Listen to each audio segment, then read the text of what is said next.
Buenas noches a todos, nuevamente bienvenidos a la presentación del libro del contador. ¿Ahí nos escuchan bien? Perfecto, perfecto. Bueno, esta noche tenemos la presentación del libro de don Alfonso Reséndiz. Nos acompañan en esta mesa don Alfonso Reséndiz, que es el escritor del libro, el licenciado Humberto Arronis Mesa, el secretario de la Unión de Acciones Charras del Estado de Puebla, el ingeniero Enrique Osorio Fernández. Nos acompaña también el licenciado Luis Felipe Burgos y su servidor como presidente de la Unión de Acciones Charras del Estado de Puebla. Bienvenidos a todos, igual a la gente que nos ve en vivo en Facebook Live, bienvenidos.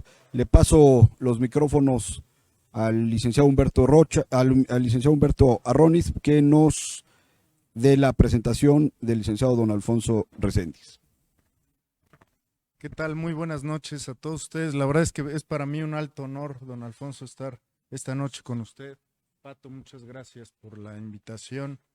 Quique, mi querido colega, primero que nada quiero ofrecer una disculpa por el atuendo, que no vengo ad hoc, pero bueno, aún así vengo con un gran gusto para poder estar con don Alfonso y poder comentar brevemente algunas cuestiones que vemos del libro, porque evidentemente tiene toda una playa de cuestiones que rescatar, pero hace unos momentos que tuvimos la oportunidad de degustar unos riquísimos chiles en nogada que nos invitó aquí nuestro PUA de Puebla, estábamos comentando lo importante que es poder rescatar la identidad dentro de nuestra querida charrería, que poco a poco se ha ido perdiendo.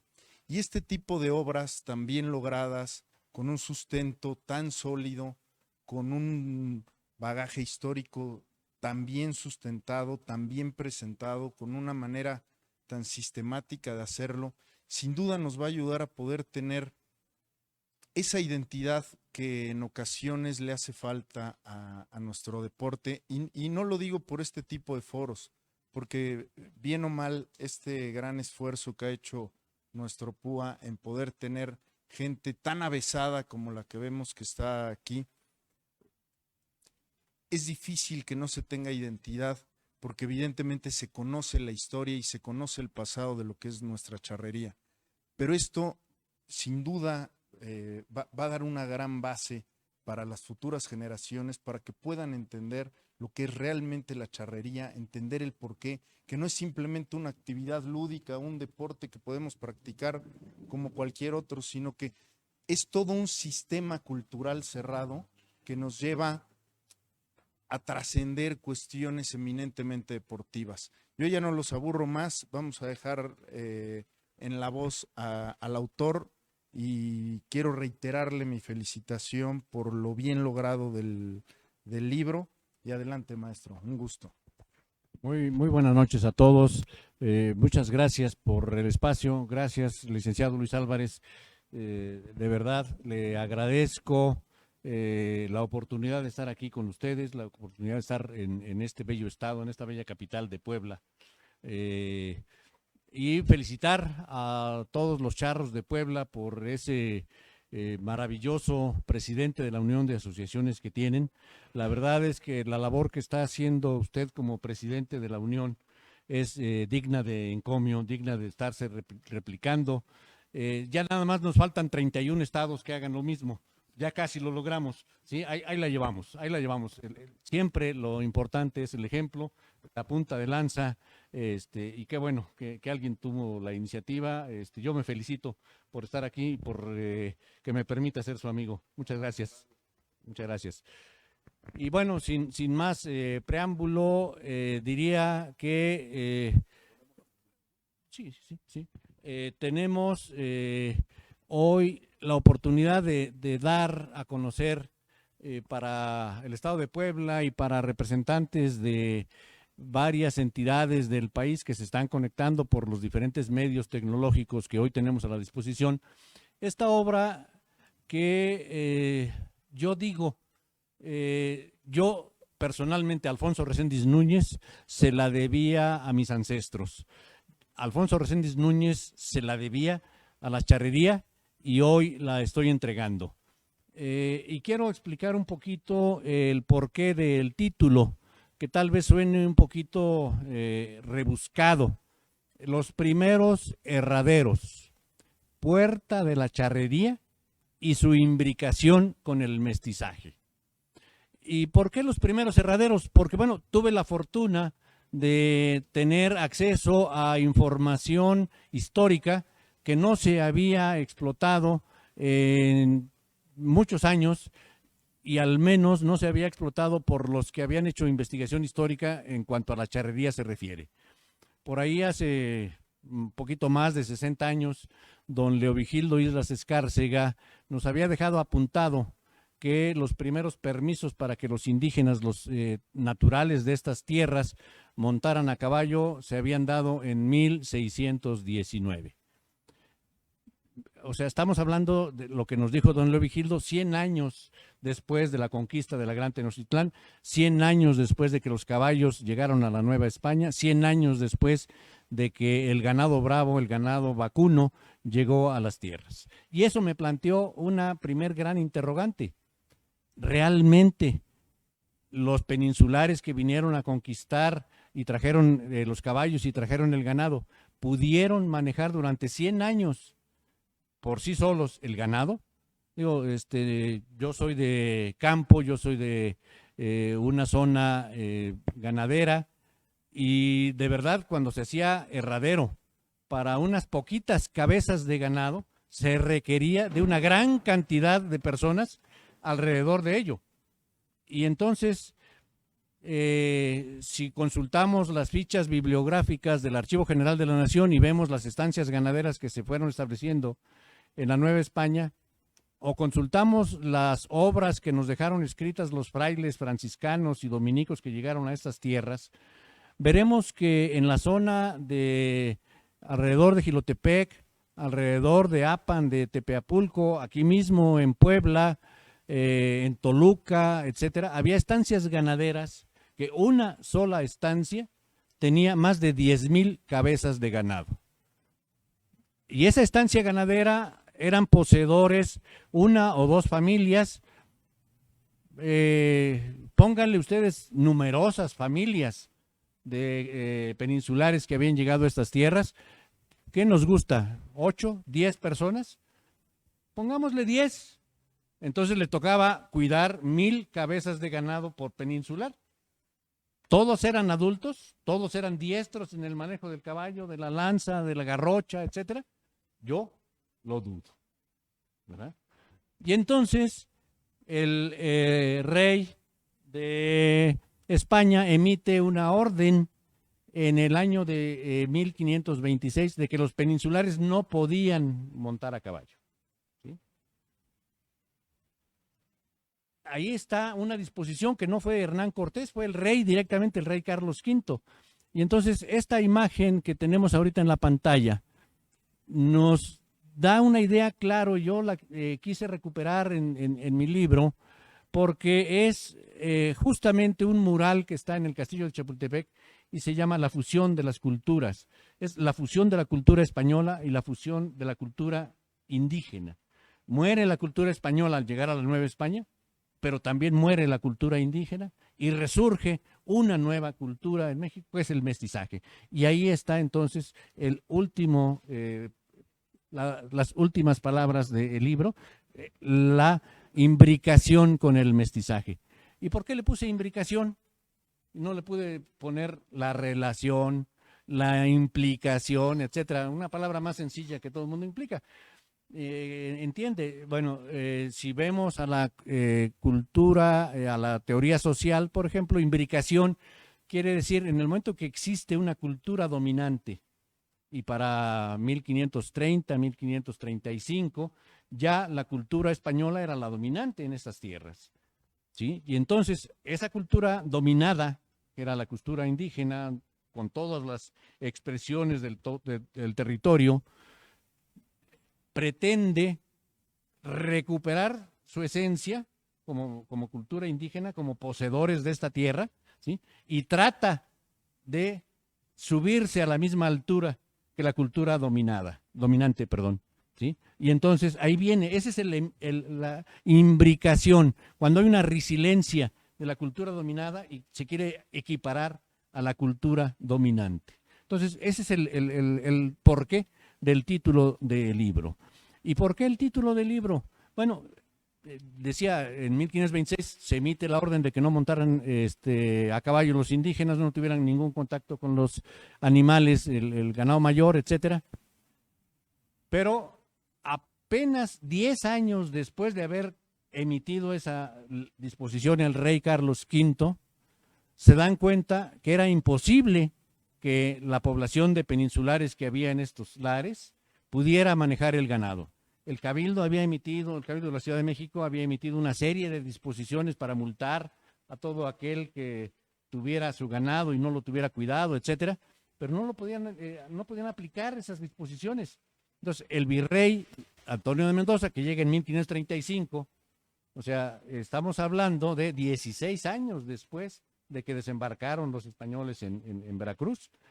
Apenas 16 años después ya el ganado se había multiplicado enormemente, los caballos también, los caballos andaban ya por todo el territorio, etcétera. Se dan cuenta que tienen que echar mano de los indígenas para apoyarlos en el herraje, en el herrar ese ganado. Y entonces don Antonio de Mendoza emite las primeras ordenanzas de la Mesta. Entonces, en el año de 1536 encontramos en el Archivo General de la Nación las ordenanzas de la Mesta del virrey Antonio de Mendoza. Fíjense la distancia que hay con aquellos primeros permisos que nos había dicho don Vigildo Islas Escárcega, casi 90 años atrás. Entonces, emite las primeras ordenanzas de la Mesta y dice, primer disposición de las ordenanzas es que se termine con el ganado mostrenco, el ganado que no tiene marca, el ganado que aparentemente no tiene dueño, más bien no tiene identificación para poderle aplicar la sanción. Segunda ordenanza, que se haga un gran herradero en Tepeapulco, perteneciente en aquel entonces a la zona del Estado de México, hoy pertenece al Estado de Hidalgo, muy cerquita de Apan, ¿sí? En aquel entonces Tepeapulco era mucho más importante que Apan, ¿sí? Tenía mucha más población, políticamente era más organizado, etcétera, etcétera. Entonces, ahí está, segunda ordenanza. Tercera ordenanza, que un segundo herradero se haga en la zona de Toluca, en el valle de Matalcingo, en donde había muchas estancias ganaderas, en donde el propio Hernán Cortés había establecido las ganaderías de Toro Bravo en aquella zona, pero también andaba desordenado el ganado bravo. Entonces se ordena que se haga un segundo herradero en el valle de Toluca.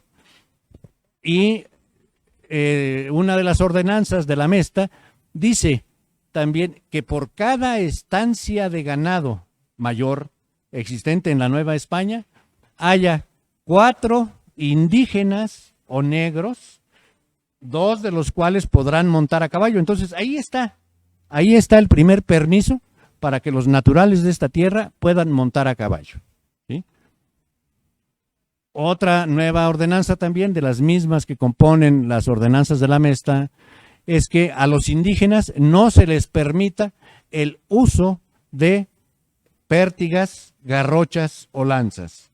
Entonces, a ver, aquí hay muchos charros en la audiencia, aquí presentes, cómo los indígenas iban a ayudar, a coadyuvar en el desarrollo de los herraderos, si no se les permitía que lazaran el toro con pértigas y demás.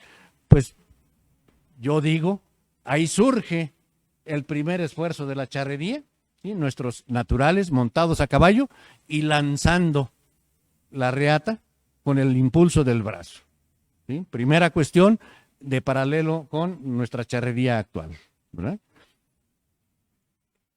Y se van haciendo los herraderos entre Tepeapulco y Toluca alternadamente. Vienen las peticiones de los otros cabildos de las distintas ciudades que se van estableciendo, y en el año de 1542 el propio virrey Antonio de Mendoza autoriza para que también en Puebla se hagan herraderos bajo el mismo esquema. Entonces, tercer elemento que se incorpora a la realización de herraderos es Puebla. sigue la presión de los cabildos, etcétera, y se le autoriza a Oaxaca que haga un herradero también, que se organice, que nombren sus alcaldes de Mesta, etcétera, etcétera, y que se hagan herraderos en la zona de Toluca. Continúa el crecimiento de las ciudades, de las villas, y se le autoriza a Michoacán que haga su herradero. Entonces ya llevamos 5 sedes en donde se hacen herraderos, pero ahí el ganado tenía que ser arreado, llevado a cada una de las zonas en donde se hacían los herraderos. Las otras zonas no tenían el permiso, no tenían la autorización de hacer el ganado, de herrar el ganado. Llega el virrey Luis de Velasco en el año de 1550 y él participa en uno de los herraderos de Tepeapulco en el año de 1552. Se da cuenta de todo lo que se hace ahí en el herradero y autoriza a que se modifique la silla española, ¿sí? Y viene el surgimiento entonces de nuestra silla vaquera mexicana. Segundo elemento de aportación, y ese sí es una gran aportación a la cultura de la equitación mundial, ¿sí? Los españoles copian de los árabes la silla y los árabes duran ahí en España en el dominio, bueno, en la península ibérica, porque no se llamaba España, en toda la península ibérica, 8 siglos. Y en esos 8 siglos no se modifica la silla por los españoles, la copian y la adoptan tal cual. Vienen los españoles con nosotros, con nuestros antepasados indígenas, y saquen cuentas, 1552, que se da la autorización del propio virrey para que se modifique la silla. Pues estamos hablando de apenas 30 años de que llegaron los peninsulares acá con toros, caballos, monturas, etcétera. Entonces, en esos 30 años, los indígenas desarrollan tal habilidad arriba del caballo para lazar toros, para derribar potros, etcétera, que plantean la necesidad de modificar la montura, ¿sí? Y surge nuestra silla vaquera mexicana. No surge en el 1552, viene un proceso, etcétera, que está por ahí más o menos descrito en el libro, pero estoy dando las grandes fechas de las aportaciones de nuestro deporte o de nuestra cultura de la charrería a la gran cultura universal de la equitación. Se continúan los herraderos en estas sedes que ya les comenté, y llega el 4º virrey de la Nueva España en el año de 1568.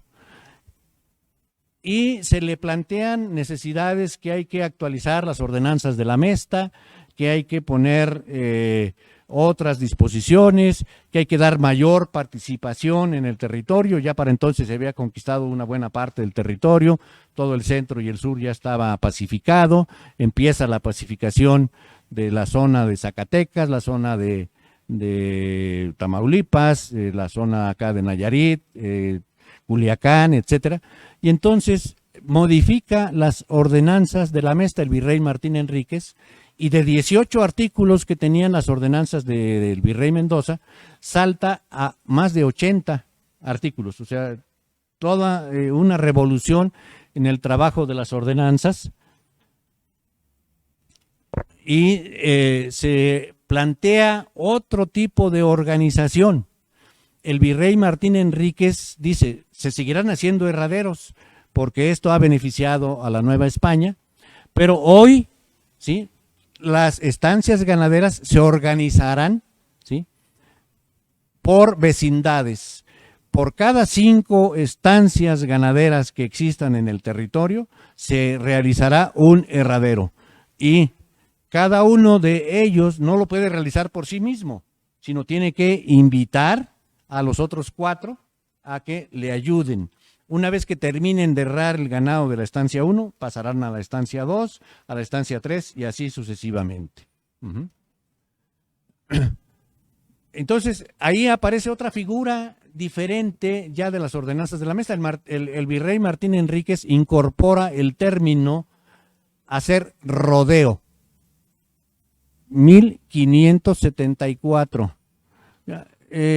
Por ahí he escuchado de repente que los vaqueros tejanos dicen que surge primero el rodeo americano y luego nuestra charrería. Nomás alguien revise por ahí la historia, cuando se conquista Texas, Nuevo México y demás territorios, ¿sí? Y verán que son casi 100 años de diferencia con lo que ya se hacía aquí en prácticamente todo el territorio de la Nueva España, ¿sí? Entonces el término rodeo también se incorpora, sale de acá, ¿verdad? Y así continuamos con el contenido del libro. Lo van a ver ustedes de repente cargado de datos, cargado de información, pero todo está sustentado en información de los archivos del Archivo General de la Nación, del archivo de las actas de Cabildo de la Ciudad de México, las actas de Cabildo de Guadalajara, las actas de Cabildo de Puebla, los acuerdos de las audiencias, la primera y segunda audiencia de la Nueva España que se establecieron en la ciudad capital, la audiencia de Guadalajara, etcétera, etcétera, ¿no? Entonces, bueno, ahí está la información y además incluyo un último capítulo en el libro que yo lo denominé Los protagonistas, porque a lo largo de la búsqueda de toda esta información me fui encontrando no solamente Hernán Cortés, que trajo a los conquistadores, o no solamente don Bernal Díaz del Castillo, que nos hace la crónica, sino a muchos personajes que hasta el día de hoy los teníamos olvidados y que contribuyen enormemente a que hoy tengamos charrería en el territorio, ¿sí? Entonces aparecerán más personajes que trajeron caballos, muchos personajes que trajeron ganado, los primeros herreros, los primeros talabarteros, los primeros españoles o peninsulares que enseñaron a los indígenas a el dominio del ganado mayor y el dominio del caballo, y que por cierto, estoy aquí en una tierra que se le tiene gran tributo al beato Sebastián de Aparicio. Don Sebastián de Aparicio, discúlpenme, pero hoy les tengo que dar la desagradable noticia que no fue el primero, ¿sí? Si ordenamos a todos estos personajes por la fecha en que llegaron al territorio de la Nueva España, muchos personajes llegaron con don Hernán Cortés en 1519. Se fueron incorporando en el 20, en el 21, en el 22, etcétera, y fueron siendo arrieros, fueron siendo carretoneros, constructores de caminos, etcétera, etcétera. El primer camino que se construye, digo, ya existían veredas y brechas, pero camino como tal para el paso de las recuas de los arrieros y luego el paso de carretas, pues es justamente el de Veracruz a la Ciudad de México, que pasa por Puebla. Sebastián de Aparicio llega a estos territorios en el año de 1533. El camino de Veracruz a México inicia su construcción en el año de 1523, 10 años antes de la llegada de don Sebastián de Aparicio. Entonces, caray, pues como que lo que nos habían dicho no cuadra con los datos, ¿verdad? Entonces, bueno, ahí se los dejo de tarea, yo no polemizo, yo presento la información histórica. Por ahí un historiador dice que la historia es la narración de los hechos, no se trata de construir poemas amorosos de la historia, sino es el objetivo del historiador es narrar los hechos tal como sucedieron, y ahí en el libro están planteados tal cual fueron sucediendo los hechos. Pues ese es más o menos así a muy grandes rasgos el contenido del libro, libro que, como les decía, tuve que consultar mucha información original y la resumí en esta obra que espero les agrade, espero sea realmente de su agrado para estas y las futuras generaciones. Estoy a sus órdenes. Muchas gracias.